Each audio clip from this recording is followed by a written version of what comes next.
साल 2001 एक ऐसा स्कैम जिसने पूरी मार्केट को हिलाकर रख दिया, जो ना कि सिर्फ इन्वेस्टर्स के लिए बल्कि रेगुलेटर्स के लिए भी एक बहुत ही बड़ा आई ओपनर था। नमस्कार दोस्तों, मेरा नाम है जागृति गंभीर और मैं निहाल। हम Shaheed Sukhdev college of business studies के स्टूडेंट्स हैं और आज हम बात करेंगे the infamous Ketan Parekh scam के ऊपर। उन्होंने एक ऐसा स्कैम किया जिसकी वजह से उन्हें 200-300% एनुअल रिटर्न्स मिलने शुरू हो गए। काफ़ी सारे इन्वेस्टर्स उनको भगवान मानते थे और वो सोचते थे कि वो जो भी मांगते हैं मार्केट उन्हें दे देती है। कहा जाता है स्टॉक मार्केट कुछ ही समय में किसी को करोड़पति और किसी को गरीब बना देता है। केतन पारिक और हर्षद मेहता, जो कि उनके समय के स्टॉक मार्केट के बेताज बादशाह थे, वक्त ने किए कैसे सितम, अब जेल के चक्कर काट रहे हैं। आइए जानते हैं कौन थे ये केतन पारिक जी।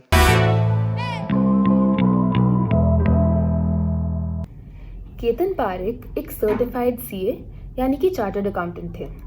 उन्होंने शुरुआत में अपने परिवार का स्टॉक ब्रोकिंग बिजनेस संभाला, जिसके कारण उनको स्टॉक मार्केट के ट्रेंड्स और इन्वेस्टर बिहेवियर समझ आने लगे। बाद में उन्होंने हर्षद मेहता की कंपनी ग्रोमोर में एज अ ट्रेनी काम किया और बाद में उन्हीं के नक्शे कदमों पर चलने लगे। इस स्कैम को सक्सेसफुली पुल ऑफ करने के लिए एक स्कीम जिसका नाम है पंप एंड डंप का इस्तेमाल किया गया था। ये स्कीम इसके नाम जितनी ही दिलचस्प है। इस स्कीम की शुरुआत होती है जब एक फ्रॉस्टर को अपने शेयर बेचने होते हैं, पर वो नहीं बेचता क्योंकि अगर बेचेगा तो उसको लॉस हो जाएगा। यहाँ शुरू होता है स्कैम का फेज 1, जिसे बोलते हैं पंपिंग ऑफ द शेयर्स। यहाँ पे स्टॉक ऑपरेटर्स दूसरे स्टॉक ऑपरेटर्स के साथ मिलकर स्टॉक्स में ट्रेडिंग शुरू करते हैं ताकि बाकी इन्वेस्टर्स का ध्यान इस स्टॉक की तरफ अट्रैक्ट हो सके। इसे सर्कुलर ट्रेडिंग भी कहा जाता है, जहाँ पे ये ट्रेडर्स आपस में ही स्टॉक्स खरीदते हैं और बेचते हैं। इस स्टॉक में पैसे कुछ इस तरह लगाए जाते हैं कि उसके प्राइस बढ़ जाते हैं और बाहर के इन्वेस्टरों को लगता है कि स्टॉक का प्राइस वॉल्यूम ब्रेकआउट हो गया है, तो वो अपने और पैसे इस स्टॉक में लगाने लगते हैं और जैसे ही वो और पैसे लगाते हैं उस स्टॉक की प्राइस और बढ़ जाती है। और आज के समय में इस स्कीम को करना और भी आसान हो गया है बिकॉज ऑफ सोशल मीडिया।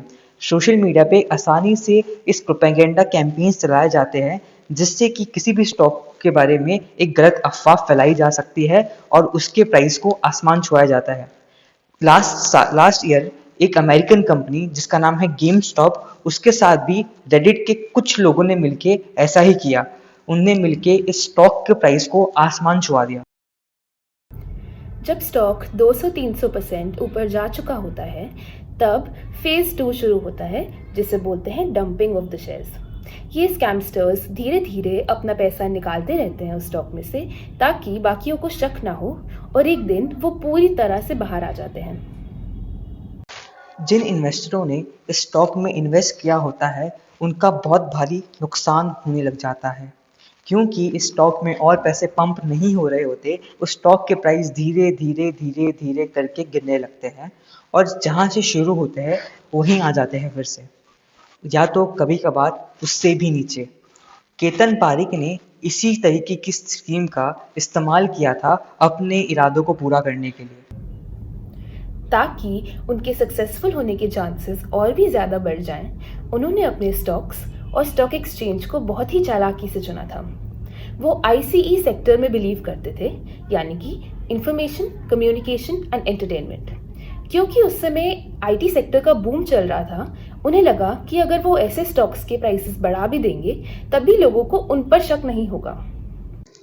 उन्होंने साथ ही साथ ऐसी कंपनीज का पोर्टफोलियो बनाया जो कि ना कि उनकी ट्रेडिंग वॉल्यूम कम हो, जिससे कि वो उसको आसानी से मैनिपुलेट कर सके, और साथ ही साथ जिसका मार्केट कैपिटलाइजेशन भी काफ़ी कम हो, जिससे कि वो उसके अंदर एक काफ़ी बड़ा स्टेक खरीद सके। ऐसी कंपनीज को के 10 कंपनीज के नाम से जाना जाने लगा, जिसके अंदर रैंडेक्सी और जी टेलीफॉर्म जैसी कंपनीज थी।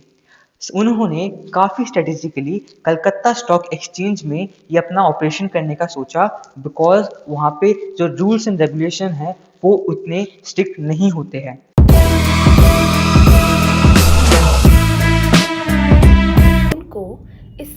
पुल ऑफ करने के लिए काफ़ी पैसों की ज़रूरत थी। उन्होंने इस पे अपने खुद के पैसे तो लगाए ही, साथ में उन्होंने इंस्टीट्यूशनल इन्वेस्टर्स से पैसे लिए, प्रमोटर्स से पैसे लिए, उनको ये कहकर कि वो उनकी कंपनीज के शेयर प्राइसेस बढ़ा देंगे, और साथ ही बैंक से भी पैसे लिए। मिस्टर पारिक ने Madhavpura mercantile commercial bank and global trade bank से पैसे एम्बेजल किए गए थे। जब भी स्टॉक के प्राइस बढ़ते वो उसको एज अ कोलैटरल यूज करके और लोन उठा लेते थे, जिसको वो स्टॉक को और मैनिपुलेट करने को में इस्तेमाल करते थे। और उन्होंने जीटीबी ग्लोबल ट्रेड बैंक के अंदर भी कुछ स्टेक खरीद लिया था, जिससे कि वहाँ के ऑफिशियल्स उनकी हेल्प करते थे पैसे निकालने में। उस टाइम पे आरबीआई के मुताबिक कोई भी स्टॉक ब्रोकर 15 करोड़ से ज़्यादा लोन नहीं ले सकता था, लेकिन एमएमसीबी ने इनको करीब 800 करोड़ का लोन दिया था और जीटीबी ने करीब 100 करोड़ का लोन दिया था। और कुछ टाइम बाद तो जीटीबी ने बिना कोलेटरल के भी लोन देना स्टार्ट कर दिया था इन्हें। मार्च 2001 में एमएमसीबी ने केतन पारेख की कंपनीज के नाम पर 137 करोड़ रुपए के पे ऑर्डर्स इशू किए थे। वो पे ऑर्डर्स केतन पारेख ने बैंक ऑफ इंडिया की स्टॉक एक्सचेंज ब्रांच को दे दिए। वो पे ऑर्डर्स बैंक ऑफ इंडिया ने क्लियरिंग के लिए भेज दिए, जिसके बाद उस बैंक को वो पैसा पे ऑर्डर इशू करने वाले बैंक से मिल जाता था। नॉर्मली अगर 3 दिन में क्लियरिंग हाउस से पे ऑर्डर्स रिटर्न नहीं आते थे तो ये समझा जाता था कि पे ऑर्डर्स क्लियर हो गए हैं। आरबीआई ने 11-12 दिनों में वो पे ऑर्डर्स वापस भेजे, पर तब तक bank of India Ketan Parekh को पैसे ट्रांसफ़र कर चुकी थी। वो पेमेंट ऑर्डर्स बाउंस हुए थे क्योंकि एमएमसीबी ने क्लियरिंग हाउस में हिस्सा नहीं दिया था। उनके पास सफिशिएंट फंड्स नहीं थे और आरबीआई ने एमएमसीबी को डिफ़ॉल्टर घोषित किया। बैंक ऑफ इंडिया को 137 करोड़ रुपए का लॉस हुआ। बैंक ऑफ इंडिया ने कई बार केतन पारेख को उनके पैसे लौटाने को कहा, लेकिन वो केवल 7 करोड़ ही रिटर्न कर पाए। तो बैंक ऑफ इंडिया ने तंग आकर 130 करोड़ के फ्रॉड का केस केतन पारेख पे कर दिया। इसके ऊपर सीबीआई इन्वेस्टिगेशन स्टार्ट हुई और वहीं से इस स्कैम का खुलासा हुआ। जब .com बबल बर्स्ट हुआ तो पूरी दुनिया में टेक्नोलॉजी स्टॉक्स गिरने लगे। इंडिया में भी इन्वेस्टर्स ने K10 स्टॉक्स को शॉर्ट सेल करना शुरू कर दिया। शॉर्ट सेल करने का मतलब है ऐसे स्टॉक्स को बेचना जो अभी आप ओन नहीं करते और उनको बाद में खरीद कर डिलीवर कर देना। इन्वेस्टर्स ये तब करते हैं जब उन्हें लगता है कि स्टॉक का प्राइस बहुत ही तेज़ी से गिरने वाला है। इन स्टॉक्स का प्राइस गिरता जा रहा था और केतन पारेख तब भी उन स्टॉक्स को बचाने की कोशिश में लगे हुए थे। उन्होंने बैंक से और लोन लेने की बहुत कोशिश की, पर उन्होंने जो शेयर्स ऑलरेडी गिरवी रखे थे उनके पास, उनकी वैल्यू काफ़ी गिर चुकी थी, इसलिए उनको और लोन नहीं मिला। एनजीटीबी बैंक को बहुत ही भारी नुकसान हुआ और केतन पारेख के ऊपर ट्रेडिंग करने पे पाबंदी लगा दी। पर केतन पारेख ठहरे हमारे ढीठ, उन्होंने फिर भी अपनी कंपनीज के थ्रू स्टॉक मार्केट में वो अभी तक काफ़ी एक्टिव है। कोलकाता स्टॉक एक्सचेंज में पेमेंट क्राइसिस हो गया था, जिसकी वजह से उन्हें 100 करोड़ रुपए का नुकसान हुआ। मार्च 2014 में सीबीआई ने केतन पारेख को कठोर कारावास की सज़ा सुनाई और उनका स्विस बैंक अकाउंट भी जब्त कर लिया था। लेकिन केतन पारेख का दुनिया में और कई जगह काफ़ी बैंक्स के साथ अकाउंट खुला हुआ था, जहां पे उन्होंने पैसे ट्रांसफ़र भी करवाए हुए थे।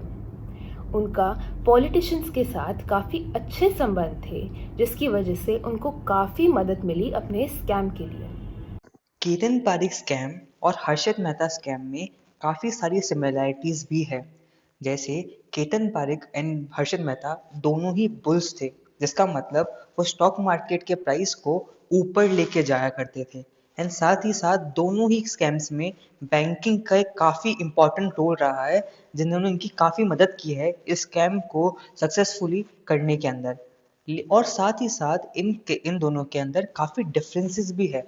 जैसे जब हर्षद मेहता स्कैम हुआ था, उस टाइम पे सेबी काफ़ी नई थी और उनके पास इतनी पावर नहीं थी, तो उस टाइम पे ऐसे काफ़ी स्कैम और भी हुआ करते थे और उस टाइम पे और सामने आए थे। लेकिन केतन पारिक के टाइम पर सेबी काफ़ी स्ट्रॉन्ग हो चुकी थी एंड काफ़ी पावर्स होल्ड करती थी। तो उस टाइम पे केवल केतन पारिक का स्कैम ही सामने आ पाया था। साथ ही साथ केतन पारिक ऑनलाइन ज़माने के थे, लेकिन हर्षद मेहता ऑफलाइन थे। वो ऑफलाइन स्टॉक मार्केट में जाके ट्रेड किया करते थे। हर्षद मेहता का नेटवर्क काफ़ी छोटा था, जबकि केतन पारेख को ये वाला स्कैम पुल ऑफ करने के लिए एक बहुत ही बड़े नेटवर्क की ज़रूरत थी। इसके अलावा हर्षद मेहता ने बैंकिंग लूपहोल्स का फ़ायदा उठाया और स्कैम किया। केतन पारेख ने मैल प्रैक्टिसेस का इस्तेमाल किया, जैसे इनसाइडर ट्रेडिंग और सर्कुलर ट्रेडिंग। हर्षद मेहता का लाइफस्टाइल काफ़ी लैविश था और वो काफ़ी पार्टीज करते थे, जबकि केतन पारेख ऐसा बिल्कुल भी नहीं दिखाना चाहते थे कि वो कोई घोटाला कर रहे हैं, इसलिए उनका लाइफस्टाइल इससे बहुत ही अलग था। हर्षद मेहता ने रिटेल इन्वेस्टर्स को टारगेट किया अपने स्कैम के थ्रू और केतन पारेख ने इंस्टीट्यूशनल इन्वेस्टर्स को टारगेट किया। हालांकि सबसे बड़ी मार अभी भी रिटेल इन्वेस्टर्स को ही पड़ी। केतन पारिक जैसे स्कैमस्टर दुनिया के कोने-कोने में हैं, जो कि अपने स्किल्स का गलत इस्तेमाल करते हैं और जल्दी से करोड़पति बन जाते हैं, लेकिन उनको उनकी गलती की सज़ा ज़रूर भुगतनी पड़ती है। हम अपने फाइनेंस प्रोफेसर डॉक्टर नरेंद्र नगम का शुक्रिया अदा करते हैं और आशा करते हैं कि आपको इस वीडियो से सीख ज़रूर मिली हो और ऐसे वीडियोस के लिए इस चैनल को ज़रूर देखें।